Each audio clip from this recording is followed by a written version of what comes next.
ஹே Jessica, சொல்லு. எனக்கு ஒரு டவுட். என்ன டவுட்? காற்றுக்கு இடம் இருக்கா? ஆமா, காற்றுக்கு இடம் இருக்கு. சயின்டிபிக்கா 17ஆம் நூற்றாண்டுல சயின்டிஸ்ட் எவஞ்சலிஸ்ட் தான் காற்றுக்கு இடம் இருக்குன்னு கண்டுபிடிச்சிருக்காங்க. அவங்களுக்கு முன்னாடியே பைபிள்ல காற்றுக்கு இடம் இருக்குன்னு சொல்லியிருக்கு. என்ன சொல்ற? பைபிள்ல சொல்லிருக்கா? ஆமா. இது தெரியாது எனக்கு. சரி, நான் பைபிள் அந்த வசனம் இருக்கு, நான் படிச்சு காட்டுறேன்.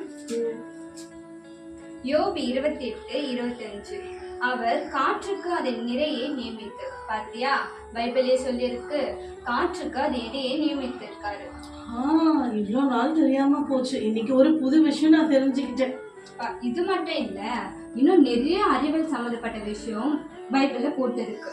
நம்ம ஆராய்ந்து படிக்கும் போது எல்லா விஷயத்தையும் நம்ம கத்துக்கலாம். ரொம்ப தேங்க்ஸ் ஜெசிகா. இனிமேல் நானும் நல்ல ஆராய்ந்து படித்து நிறைய விஷயங்களே தெரிஞ்சுப்பேன். தேங்க்ஸ்.